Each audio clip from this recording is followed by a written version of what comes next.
We are the anchors of Queer News Tonight, and this evening we discuss the queer headlines. Melania Trump's scheduled appearance at Mar-A-Lago Log Cabin Republicans Gala fundraiser on April 20th sparks debate over Trump appeasing Christian voters and LGBTQ+ simultaneously. A new report unveils Florida's challenges, depicting it as a state of climactic, financial, and political turmoil.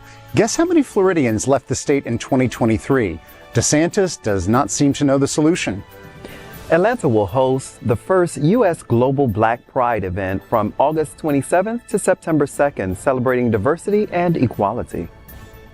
World Championship swimmer Michael Gunning, appointed ambassador for Pride House Paris 2024, says we are going to see the greatest number of out Olympians in history.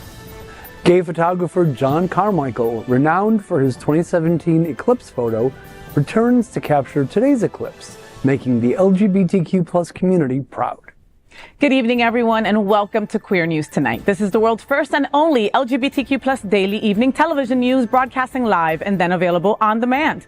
Available on all smart televisions, including Roku, Apple TV, Android TV, Amazon Fire TV, Twitch, YouTube, and Facebook. It's time to queer up the news for Monday, April 8th, 2024. We are live and literally out of the closet and into the headlines. So many of your important stories we're going to tell this evening on Queer News Tonight.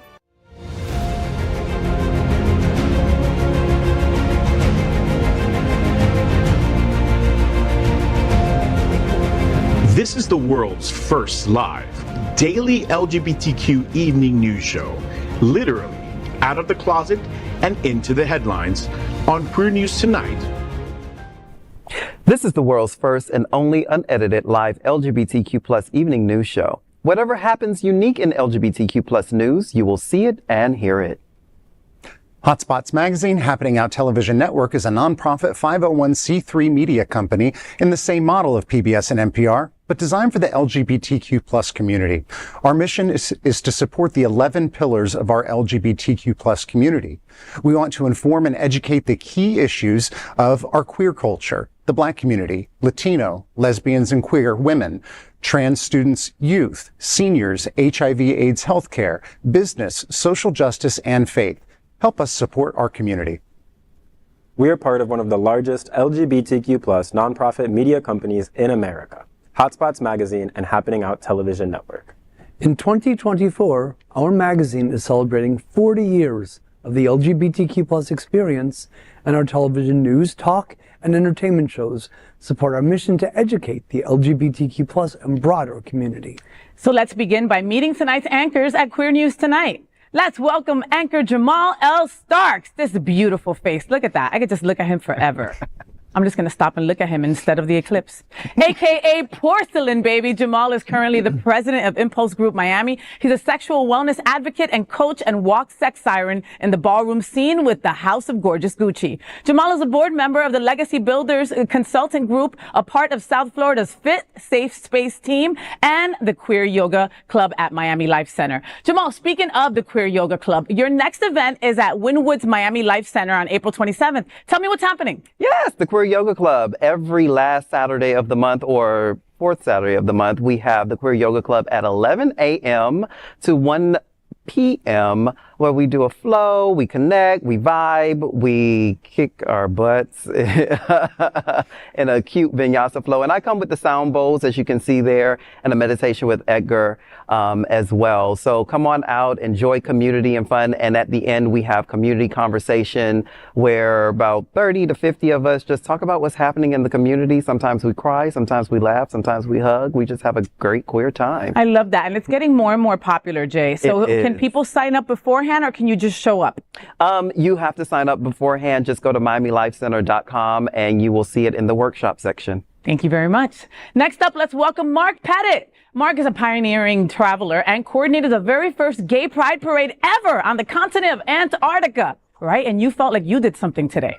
He's also a former Mr. Sawmill Leather Sir. He and his husband, Luke, who I adore, run linksbyluke.com, the chainmail, harness, and pride accessory shop. Mark, so Sawmill Anniversary Weekend is celebrating America's best gay campground from April 25th through the 28th. Tell me what's happening. tomfoolery, shenanigans, and hijinks is happening at that campground. If you want to have a great time, Sawmill is such a wonderful place to visit. You don't have to worry about driving anywhere. You stay right on site, and don't think you have to rough it out in like a tent. You can rent a cabin, do a little glamping, and nobody drives home intoxicated. So this is going to be a major, huge weekend for Sawmill celebrating their anniversary, and I hope anybody that can go will go. It's going to be a blast. Love it. Happy anniversary, Sawmill. Next up, let's welcome James Lyons IV. He's a political scientist and entrepreneur and co-founder of the BLREA. How do you say that? BLREA. Oh, you just say it. Okay, got it. All right. The BLREA, a family real estate brokerage. In 2023, he established Lyons Labs to empower diverse small business owners and community leaders in navigating the evolving landscape of artificial intelligence and emerging technologies. Welcome, James. I'm so happy to finally meet you, a young, hot scientist. Hello, hello. Are you single? I am not. Okay, sorry, boys. Well, welcome to the table. We're happy to have you, Bobby. He's smarter than me. I don't know how I feel about that. And he's cuter too, and younger. I don't know about cuter. And younger. You're supposed to say, I don't know about that either. I don't know about that. I love James. All right. Next up, let's welcome anchor Gregg Shapiro. Gregg's 9th book, Refrain and Light, was selected for the Poetry Mutual 10 Best Poetry Books of 2023. His entertainment coverage, including celebrity interviews, runs in a variety of print and online publications. Gregg, you're joining the Legacy Couples Flow at Miami Beach Pride on April 14th. They are so cute. Tell me what's happening. Well, my husband Rick and I are really looking forward to the always wonderful, you all know how great Miami Beach Pride, the parade is. It's spectacular. It's short, it's not crazy, it's really fun. And we'll be on the Legacy Couples Float featuring LGBTQ plus couples who have been together for 10 years or more. Each couple is adorned with a tasteful sash with their names and the number of years they've been together. Aww. Rick and I are in our 32nd year as a couple. Beautiful. Married since 2014. So we hope to see you there at the parade. Listen, there's something about those sashes because like none of those Legacy couples were sweating and I was dying at Miami Beach Pride last year. All right. So I need to get me a sash. It's wicking. It's something about it. And of course, this is tonight's lead anchor, FayWhat. She is a legendary television events host, television and radio personality, and the host of the FayWhat show on Mondays. Faye, you are hosting Pulp at Island City Stage on April 19th. Tell me what's happening. Oh my God, I can't wait. I've heard such wonderful things about Pulp. So take a nostalgic trip back to vintage Hollywood featuring femme fatales radiating sex. Doesn't this all say FayWhat? And they radiate sex and sass in Island City's Pulp. It's running April 11th to May 5th, and April 19th, I will be the guest host, and I am super excited about that. So get your tickets now at islandcitystage.org. So we are the reporters for Queer News Tonight, and this evening we begin with the queer headlines. The LGBTQ plus community in South Florida and across America is diverse. Our community across the world is vast. And here are the bullet points of the queer news for today, Monday, April 8th, 2024. First this evening, let's begin by queering up politics. Melania Trump to host Log Cabin National Gala at Mar-A-Lago. Conservative heads explode. The former First Lady Melania Trump is making headlines once again, this time for her upcoming appearance at a fundraiser for the Log Cabin Republicans, a conservative LGBTQ plus group.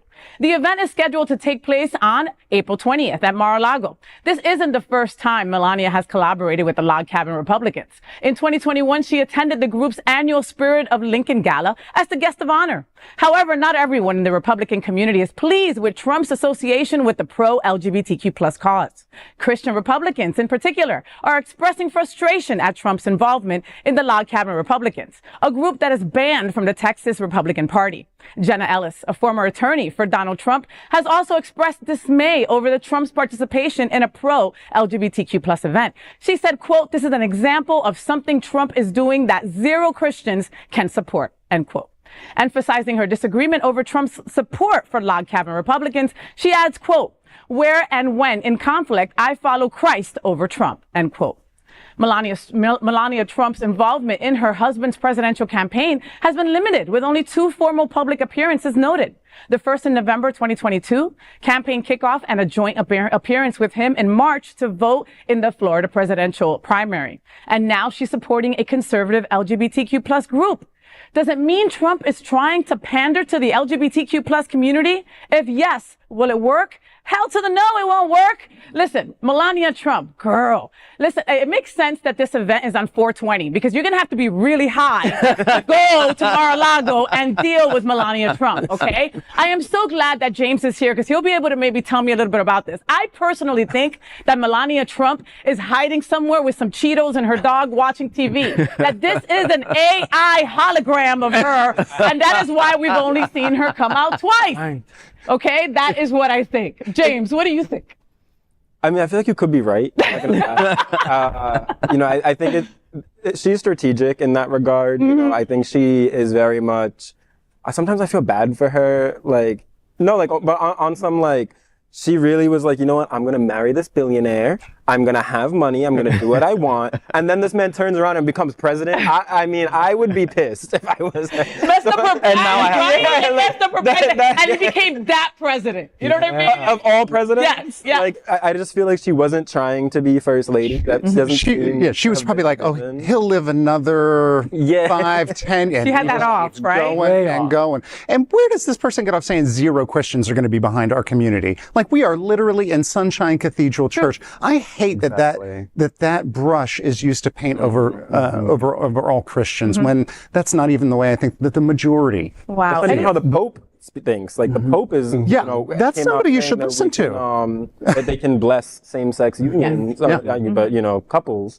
So I feel like if it's clear, like you said, to your point, it's clearly not all Christians, and it's a weak excuse for them to use that. But I'm loving the implosion. I'm loving the implosion of between conservatives, you know, because Trump this is not his first time, going to an LGBTQ plus event and supporting LGBT. Do you not remember when it was Trump for Gays and he had the flag and he was waving it in front of the podium? Yes. And he sent his daughter, not the popular one, the other one. Yeah, the other one. The other one that nobody knows. Nobody remembers that had an addiction. You know what I'm talking about. Yeah. He sent her to represent him. Yeah. And then he said something like, I have been the president that has done more for LGBTQ+. For the gays. No, he said the gays. He said for the gays. Yeah. I remember because he calls us the blacks. And he calls the gays, the LGBTQ+, he calls them the gays.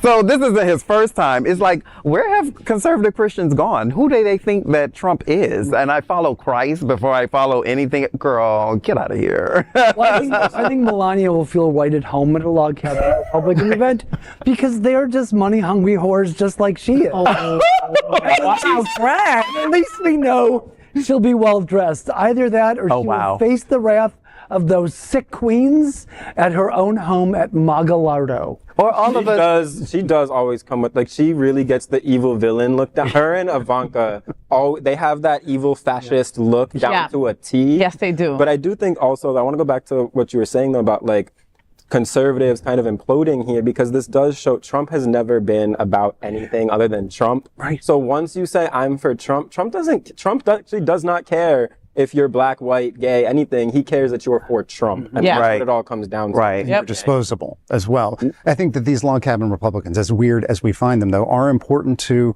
understand. Understanding them, I think, gives you a little bit of an insight into understanding conservatives, and you cannot change somebody's mind that you don't understand where they're coming from. Okay. Next, let's queer up South Florida and Florida. 500,000 left Florida in 2023, and radical politics is one of the major reasons. Florida Governor Ron DeSantis, known for his controversial policies, based his presidential aspirations on Florida's supposed prosperity.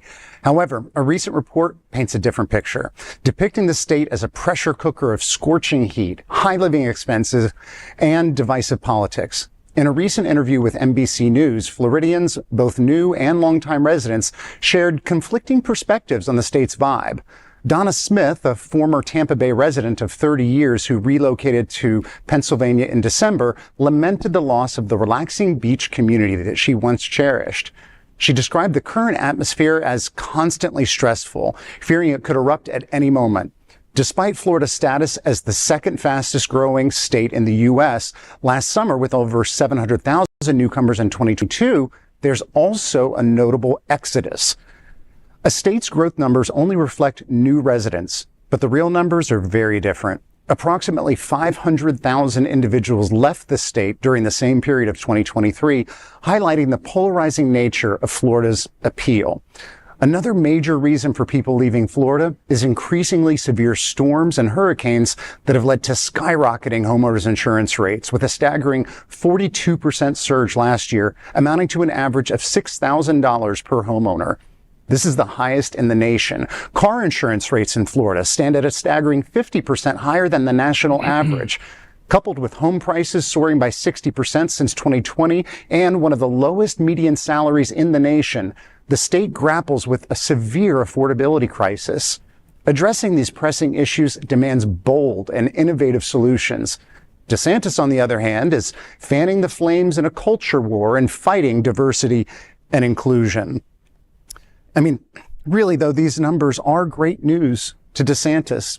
Even if you showed him both sides of the coin, voter registration data indicates that during the pandemic, which I know is a little bit before these numbers, but it was the last time that they looked at it, 46% of new voters who moved to Florida were registered with the GOP. Wow. As Republicans, while only 23% of new people coming to the state were registered as Democrats. Holy crap, that is staggering. It is literally changing the political landscape of our state. So I don't think that he really cares about the people leaving, because it's... Of course not, because who are the not people his leaving? people. The people who are leaving are black, brown, or they need gender-affirming care, people with a right? And conscience. so these are Yeah. the people that he wants to leave. So we're doing him a freaking favor. Right. I moved here in the 90s, and then I went back to New York, right? And then I moved back, and then I went to LA, and then I moved back. So I have seen how this place has slowly but surely become a New York, okay, when it comes to prices and stuff like that. You'd be able to find a cheap rental somewhere in Alapata, somewhere in Liberty City, somewhere in any of those places. Anything is going for 3 times the amount that it used to just a few years ago, right? My homeowner's insurance was $2,600 3 years ago. It is now $5,100, okay? My wife is a nurse and has 3 jobs. I work here.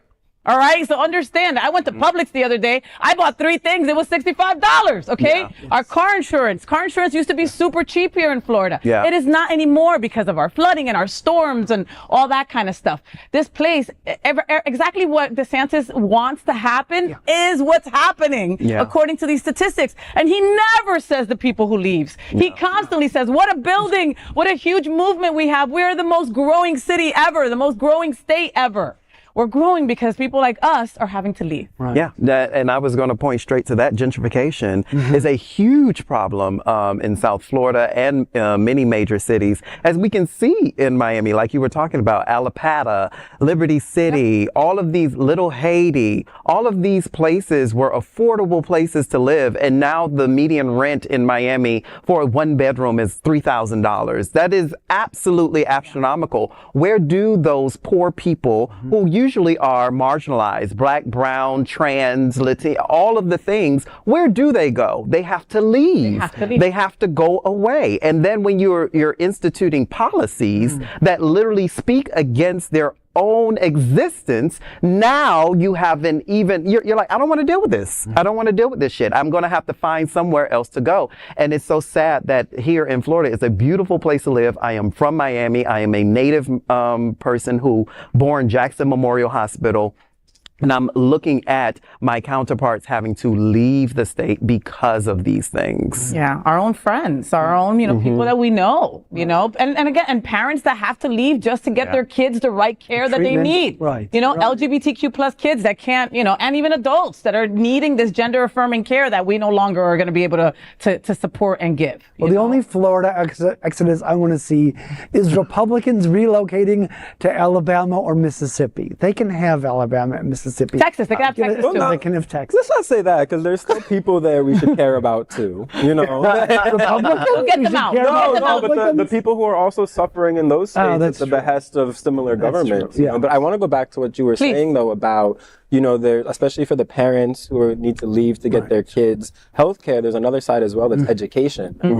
I've talked extensively about my boyfriend being a teacher because I'm very proud of that and very proud of him.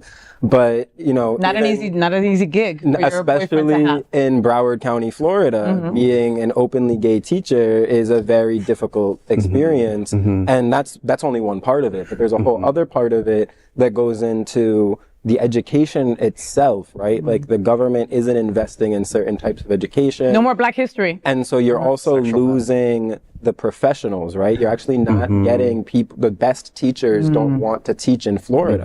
So now him as a young teacher, we have a conversation, do we need to leave Florida so he can teach in a district where for his career, he can get better experience and get the career experience that he's deserving of as a young gay man in education. For his future as well. And it's sad that he even has to have that conversation with you. And then balancing that with, but then if he leaves, he feels like he might be abandoning these young queer kids who he serves as a role model for. Right. Yeah, so he must stay. Like me, I'm staying with the ship. You're gonna have to drag my freaking brown lesbian ass out of here. I am too, because I'm from here. So I am too. And also, can we talk about the climate change? Can we talk about last year, the Gulf Stream was the hottest it ever was on record. It was damn near boiling temperatures, and it has killed our coral reef, marine life. We have a Category 5 hurricane hit the West Coast and take Sarasota almost completely out.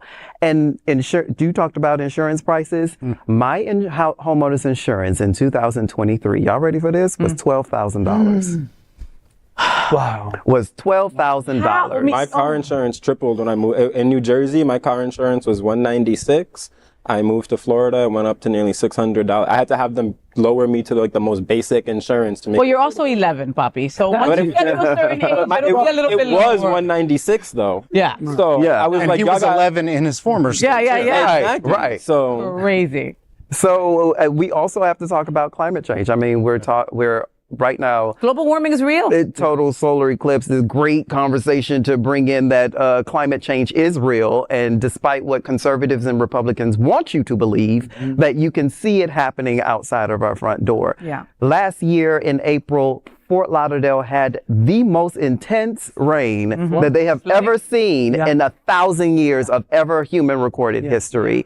Over 100 inches of freaking rain in Fort Lauderdale. So many people lost their homes. So many people. And Broward House had to refill beds and ask for new donations They still haven't opened. and they still haven't opened Yes. because of the rain that happened almost 1 year ago. Yeah. That was a freak storm from one night. That was crazy. But those kinds of storms could become more And frequent. can become more frequent. And they just announced that this is going to be the most epic hurricane season we have ever seen in human recorded history. They just released that data. Also, they have released the data that last summer was the hottest on record and will be the coolest on record for the next 25 years. So batten down the hatches. Get ready for what is about to come. And we're just about us. I mean, look, like you know, God, wasn't there an earthquake in New York? 4.8. New Jersey. 4.8. And an aftershock, which I went through a small tremor in New York. This was probably about 10 years ago, and it was maybe a 3 point something. This one was a 4.8, and they had an aftershock of a 4.2. We've never seen really an aftershock in places like major places like New York or the Tri-City area or things like that. So we're just really, the earth is earthing, and the earth is ready to earth on us this year. and then y'all wonder why Gen Z is aging worse than millennials. Jay, what's next? Next. Young ass. Go. Next, let's cover up Black culture. Atlanta proves it is the center of Black LGBTQ plus universe with global Black pride. The Empire City of the South seems to also be the heart of growing Black LGBTQ plus community. Atlanta will host its first inaugural U.S. event for Global Black Pride later this year from August 27th to September 2nd. Michael Iguodaro, president of Global Black Pride, expressed excitement, highlighting Atlanta's rich civil rights legacy and vibrant community as the perfect backdrop to celebrate diversity and equality. Malik Brown, Atlanta's LGBTQ Affairs Director, hailed the city as a beacon for human rights and LGBTQ plus equality. Atlanta Global Black Pride will offer an array of activities, including workshops, conferences on human rights, lectures, and empowerment brunches. Additionally, attendees can enjoy a booze cruise, dance parties, live performances on the main stage, and Whipped University, an erotica, dance, and theatric experience. Established in 2020 amid the global pandemic and economic downturn, Global Black Pride emerged as a platform to unite and engage the isolated Black queer community. Last year, it held its inaugural in-person event in Toronto. Atlanta Global Black Pride 2024 marks the event's U.S. debut. So I love this. I used to live in Atlanta from 2011 to 2016, and it was actually, I said to myself I would never live in Atlanta, and then found myself in Atlanta due to my job, and it was the first place I was able to really engage my Black queer side. It was just an amazing thing to walk into the grocery store and just feel completely comfortable to actually engage with other people and to get hit on. Like, people used to drive through the parking lot and be like, boop, boop, hey, beautiful. I was like, yo, this would never happen in Miami. Like, I'm in the South here. I'm feeling this. I'm feeling it. So I'm loving this. I'm loving this event. Yeah. Well, look, you know, I am not a Black queer boy like you are, right? But going to Atlanta, I've also felt the love of the community there, right? And it's like, and Atlanta knows how to party. Oh my God, yeah. their strip clubs are amazing. Okay, sorry, it's not about strip. Come on, Magic. Sorry about but it's just, they know how to party. So when I think about Global Black Pride, this is the best place for you to start. I can't think of another city in U.S. that is better equipped and ready for this kind of a monstrous action that this is going to bring, you know? And I hope it's not the only time that they do this, because it's the first time that they're in the U.S. They were originally in Canada, you know, and they're like, let's try out the U.S. Where are we going? We're going to ATL, baby, because that's what it's all about. They did the research. You know, I want to go to that erotica dance thing. Oh, yeah. Right? That's what caught my eye. You want to host that, don't lie. And I'm happy that they're having like the erotica, the Whipped University. I want to be, you know, I might reconsider not going, because I haven't been to Atlanta Black Pride in years, centered around Labor Day, which I believe these dates are.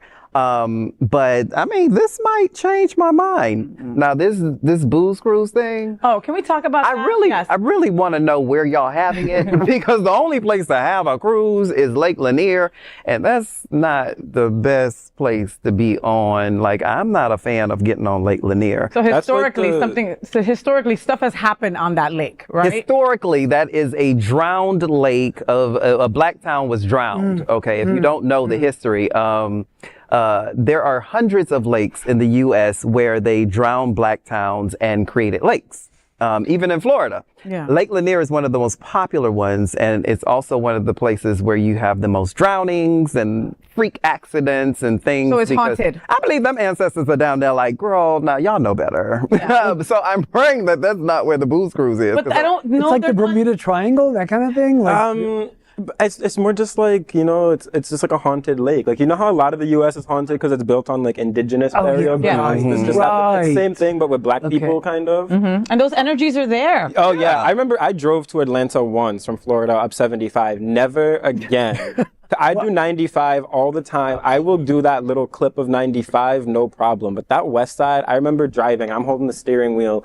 And we're driving by, and first things first, why do y'all's rest stops look like plantations? They literally had the old White House on the hill, and it says plantation house. no.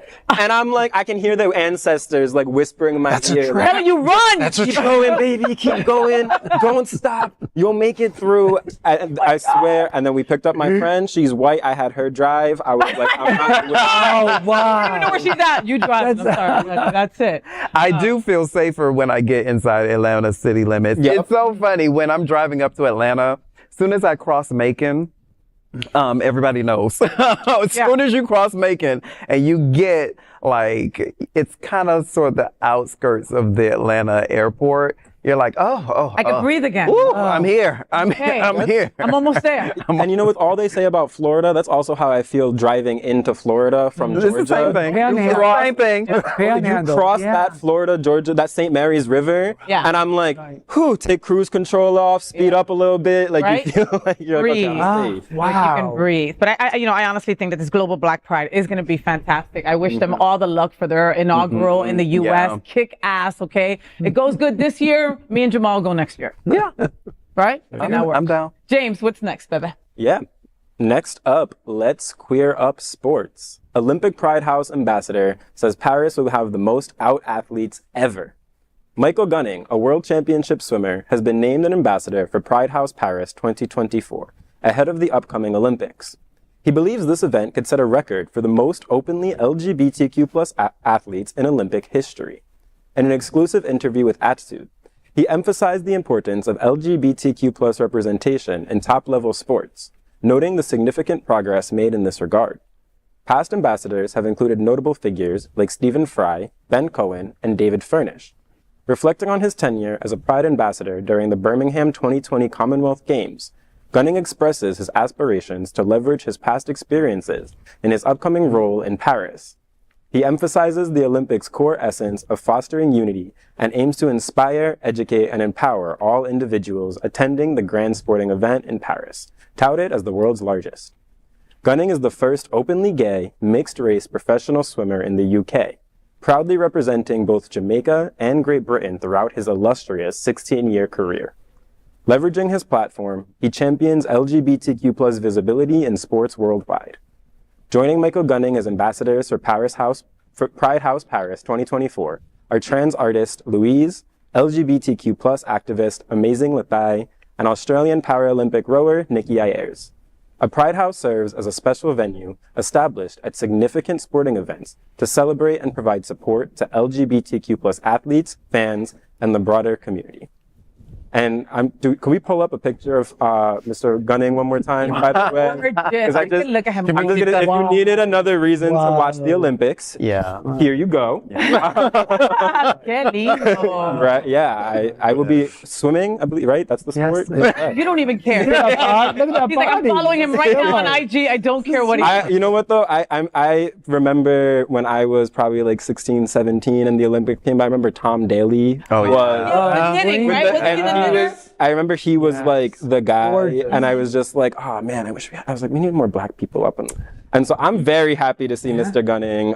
As in my unbiased opinion, we love seeing mixed race, Representation. West Indian and British, but we love West Indian athletes, we love gay athletes, and we love athletes that are as cute as he is. He's adorable, and I can look at him all day, okay? Yeah. And, and the thing is that I'm not a sporty gay. You guys know that, right? I just don't. I'm not into it. But you tell me that an Olympic athlete is out, I'm there and I'm going to support, you know what I mean? Because that's us. That's us playing, right? And that's like a friend of ours in the game doing the damn thing. And we've done the stories here at Queer News Tonight where it's not the healthiest, it's not the safest for them to go out there and do what they do, but they still represent us. Well, I wonder how much of an impact that kind of presence at the regular Olympics will have on the gay games or the other sort of gay-themed Olympics that they do. Yeah. So I wonder if this is going to sort of cut into that, or better yet, this is probably more exposure. So maybe these athletes will have a chance to reach a larger audience. I hope it's more exposure. I hope it's cumulative. Just from being in athletics as a younger gay guy, it is. What did you play? Softball? Wrestling. Oh, I was wrestling. I didn't. You know what? I would have lost that bet. Totally. That's because we haven't rolled around. No, but didn't he just get hotter by saying that? It was like I was a wrestler. Okay. If it helps, I was in the 85-pound weight class. I was a very little dude, but athletics is such a confusing space when you are younger, with all just the notions of masculinity being thrown around, and at the same time, I always try to explain it to straight people. Like, imagine if when you were 11 or 12 years old, if they sent you as a boy to an all-girls school and you're straight and they tell you to get changed in the locker room. What do you think that kind of does? Yeah. And there's nobody to talk to about that or to kind of, except for something like Pride House. And this kind of representation, I think, really matters to look up and be like, okay, things get better. I don't have to fall into any kind of stereotype. Mm-hmm. I can play in a sport or not play in a sport. I can just be me. Yeah, and on that too, I feel like like you said, it's a space that we know hasn't always been the most welcoming, and so I do think the visibility is important, normalizing that you can be out, you can be at the top of your field, and whatever field it is, but sports especially, I think making that a more inclusive space is important. And we also love to see them go swimming in their speedos. I mean, that part. Jay? I'm so ready for my Paris trip. All right. I'm so ready for my Paris trip. So ready. Preferably, I get Mbappe over too. there right during the Olympics so that I can go visit the Olympic Village. You know, Wow. that's all. Gunning, that's all Jamal's coming for you. Just so you know. All right. Next, we're going to queer up the USA View. Best solar eclipse images captured by this gay photographer. In 2017, gay photographer John Carmichael captured an image of the summer's total solar eclipse visible in North America that mesmerized the world and established him as a visionary in astrophotography. He was back to photograph today's solar eclipse in the United States, and his fans are eagerly anticipating to see the photographs he took. This time, instead of a commercial airline, Carmichael received an offer to chase the eclipse aboard a private jet from another entertainment mogul, providing him with more control over photographic conditions. While Southwest did extend an offer to fly him and his family, he hesitated as a secretive opportunity emerged. That secret was revealed today as he flew at 55,000 feet for the length of the eclipse totality path on David Copperfield's private jet. Behind this gay photographer's accolades lies a story of overcoming personal obstacles and an enduring marvel at the grandeur of the cosmos. His fascination with space and cosmic occurrences commenced during a 7th grade geography lesson, a basic eclipse demonstration by his teacher using a flashlight, a globe, and a small ball to simulate the moon, sparked a profound and lasting curiosity. One of the milestones of his career was when Jack Dorsey, the former CEO of Twitter, invited him to unveil the image at a company-wide event in San Francisco. Carmichael's career milestones can also be highlighted by his inclusion in Elton John's art collection, which shines as a bright star, a testament to acknowledgement from one of the world's most passionate photography collectors. We hope you enjoyed today's eclipse, because it won't come again until August of 2044.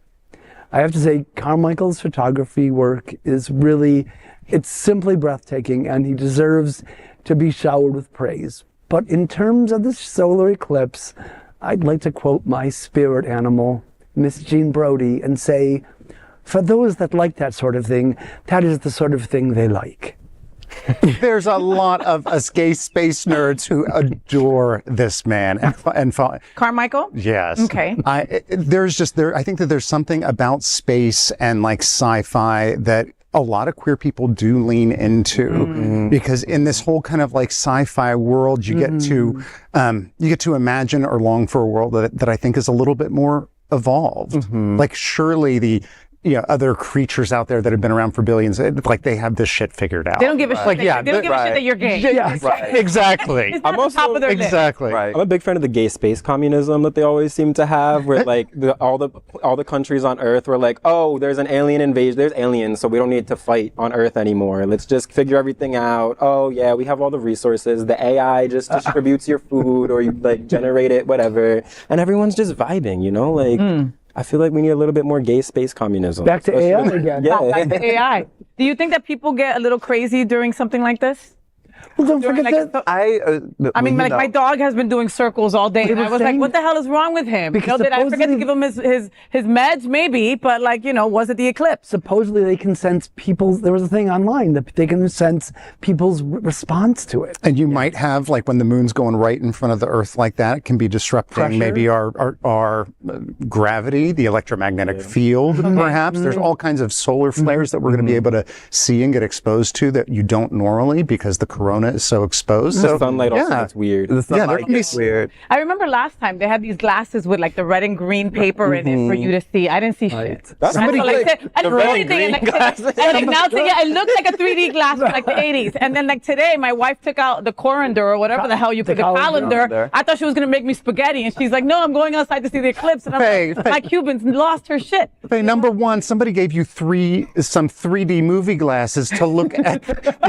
They were red and blue, and now your wife is probably looking up at the sun with a colander. Does she know it's supposed? Oh my goodness! I think she Y'all was gotta be actually two looking at blind the hole. lesbians. She was just looking at the hole, because if you take something like perfectly with perfect circular and like with a bunch of holes, and you put it over to the side, when the shadow casts, you can see how the projection the projection of the moon going through. Scientists, do you agree? I'm not an astrophysicist, but I have heard this. This type of scientist, I also saw people taking disco balls. If you hang a disco ball in the sunlight, the little dots all around will shape like the eclipse. They'll shape like the No way, really? yeah. Super I cute. like Yeah, that. It's a good thing I have It's a disco ball. reflective. Yeah, that makes It's reflective, so it's reflective. But in terms of people like going crazy, there were people who thought they didn't understand that eclipse and apocalypse are two different things. Shut up, they were waiting for the rapture. There were people waiting for the rapture. This really speaks to the education in the U.S. I'm sorry. It really speaks to the American education system. Because if you don't understand that the moon does this every 28 days. It's called the new moon. It comes through the sky during the day every 28 days. For spiritualists, we say that you set your intention. But the moon traverses the sky every 28 days. On this specific, it is because the sun is lined up and the earth is at its equator, and the moon is coming around, and therefore it blocks out the sun just in the path of totality, just that little dot around. That's it. That's all that's happening. Not the end. That was That's such a the good end. explanation, though. Like I feel inspired to go on a private jet to take pictures of the next one, because that was really inspiring. I feel inspired. You know what's funny? That Carmichael, right? Southwest Airlines offered it to him, and he's like, "Nah, you bitches are sometimes late, and I don't got that kind of time." So, nah. Your snacks ain't that good. Not only that, you're gonna get there and they're gonna be like, "Oh, sorry, your seat to take pictures is taken already." You have to pay $30 extra to get that seat to Or take they the picture. put them on an aisle seat. Yeah. You know, Something like that. they're like, "Oh, sorry, that window don't open." That is some hood airline shit. I wouldn't know. I don't fly Southwest for that. No. Oh, okay. Okay. James, he likes Spirit. All right. Next, let's queer up travel. Visit Lauderdale welcomes cricket fans for the ICC Men's T20 World Cup. You may be shocked to hear that one of the most popular sports in the world is not football or baseball. It's cricket. Okay, reports show more than 2 billion people with a B around the world attend at least one cricket match during the year. Visit Lauderdale is all set to welcome cricket lovers to experience history in the making, as Greater Fort Lauderdale hosts its first ever ICC Men's T20 World Cup in June. Lauderdale's Broward County Stadium, one of just 3 U.S. venues, welcomes cricket fans from around the globe. With more than 45,000 visitors expected, this event promises excitement and thrills. Be part of the action as teams battle it out in 4 thrilling matches at Central Broward Regional Park starting June 11th. With Sri Lanka versus Nepal to celebrate Greater Fort Lauderdale unveiled a stunning 400-pound, 8-foot-tall cricket ball replica at Los Olas Oceanside Park on Fort Lauderdale Beach. Don't miss your chance to capture this iconic piece before it returns to Broward County Stadium for the World Cup. Visit Lauderdale invites every cricket fan around the world to explore all that Greater Fort Lauderdale has to offer during and apart from the ICC Men's T20 World Cup. If you are queer and you love cricket, you would not find a better location than this to enjoy your favorite sport. Visit Lauderdale, everyone under the sun.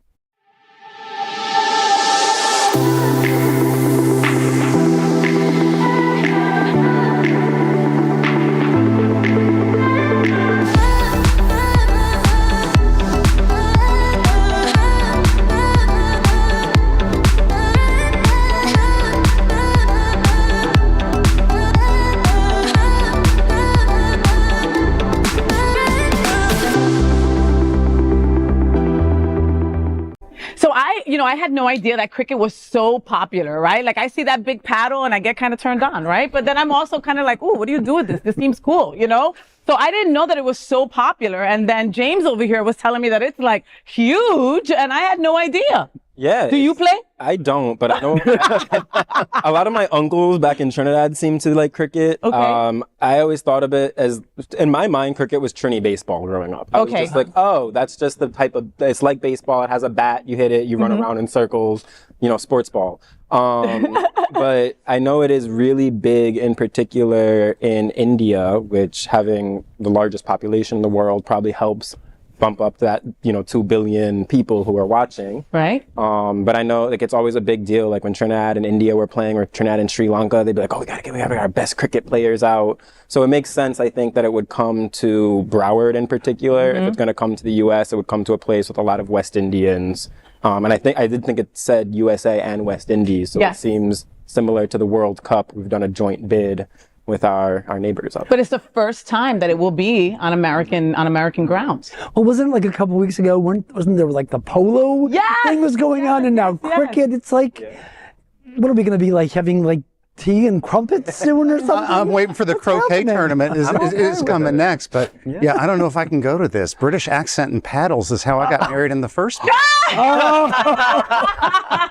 No, I got to text Luke. Don't watch the news. No, but we're definitely gonna go to that. Well, and the outfits, the uniforms. Sorry, guys. Sorry. No, you can call them outfits. It's gay news. Yeah, but they are pretty cute with the little paddles and everything. And I don't think it's going to be tough, to get a really good seat for that too. And I like sporting events. I really do. The energy of the crowd to be there, and just for it to be something for us, I think is really special. I love that. And so some of the matches that we're going to have here, like we said, it's going to be June 11th, Sri Lanka against Nepal. June 15th is going to be Canada against India. June 16th, Pakistan versus Ireland, So if any of those countries you want to go root for, you've got to get your butt over here, okay? Visit Lauderdale has it. Everyone under the sun playing cricket. That's going to be a whole lot of fun. Next, we are proud of our special partnership with Sunshine Cathedral, the world's largest queer church here in Fort Lauderdale. Supporting that partnership, we are broadcasting from our permanent set here at Sunshine Cathedral at the Happening Out television studios. We broadcast Sunshine Cathedral's Sunday International Service at 10:30 a.m.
We finished tonight's Queer News headlines with a segment we call LGBTQ plus 1 Minute News. LGBTQ plus 1 Minute News. Let's queer up South Florida and Florida. OMW celebrates nearly 24 hours a day with Cadabra, late night gay Disney parties. One magical weekend in Orlando is back for another year with an exhilarating lineup of 13 DJs and 10 sensational parties from May 30th to June 4th at Walt Disney World's resorts. OMW is one of the world's largest LGBTQ plus travel events, and one of the reasons is because the activities go nearly 24 hours a day. One of the attractions of this big event is Cadabra, after hours parties. Cadabra After Hours Neon Fantasy features DJ Deanne will be on May 31st. Cadabra After Hours Locker Room will be on June 2nd with music by DJ Nick Strackner. The last near all-night event will be Cadabra After Hours Daddy on June 3rd, featuring DJ Alex Lowe. Don't miss out on the ultimate celebration. For tickets and further information, visit onemagicalweekend.com. LGBTQ plus 1 minute news. Let's queer up business. After libs of TikTok's anti-trans campaign, Planet Fitness gyms received bomb threats. According to Media Matters, at least 17 Planet Fitness gym locations nationwide have received bomb threats following an anti-transgender campaign by right-wing media outlets. These outlets also include libs of TikTok by Chaya Raichik. Last month, Raichik began to criticize Planet Fitness for permitting trans girls and women in women's locker rooms, alleging it compromises women's safety. Libs of TikTok tried to generate outrage by accusing Planet Fitness of various baseless offenses like discriminating against white people and grooming kids. Following Libs of TikTok's campaign, bomb threats have targeted Planet Fitness sites in Fairbanks, Alaska, 4 locations in Providence, Rhode Island, 4 around Jackson, Mississippi, several in Connecticut, and 6 locations in Wayne County, Michigan. LGBTQ plus 1 minute news. Let's queer up trans rights. University of South Carolina coach Dawn Staley says she supports trans athletes in women's sports. As the NCAA Women's Basketball Tournament Championship in Ohio neared, a discussion during a recent press conference in Cleveland brought attention to transgender participation in sports. The conversation was initiated by a question posed to Dawn Staley, the head coach of the University of South Carolina's women's basketball team, by Dan Zakshiki from Outkick, a right-wing platform affiliated with anti-trans activist Riley Gaines. Zakshiki asked the coach about the ongoing debate around transgender athletes participating in women's sports. Coach's answer won people's hearts. She said, quote, "If you're a woman, you should play. If you consider yourself a woman and you want to play sports or vice versa, you should be able to play," end quote. South Carolina went undefeated and won the national championship. LGBTQ plus 1 minute news. Let's queer up gay culture. Pheasant queerness takes center stage. LGBTQ plus history pamphlet sparks controversy in England. A pamphlet detailing LGBTQ plus history in England has become the talk of the town for mentioning the queer behavior of pheasants. Published by the Hastings Queer History Collective and designed by They Them Studio, the pamphlet serves as a guide to Hastings' LGBTQ plus history and museum collections. One part of that guide covers Hastings Museum and Art Gallery, where a pair of stuffed pheasants is said to represent queer behavior among the birds. According to the pamphlet, female pheasants may change their sex when they cease laying eggs, transitioning from brown feathers to the brightly colored plumage typical of males. The pamphlet cites an 18th century paper containing the earliest European studies of queer behavior in animals. LGBTQ plus 1 minute news. Let's queer up the worldview. Dev Patel explains inclusion of film Monkey Man and India's third gender.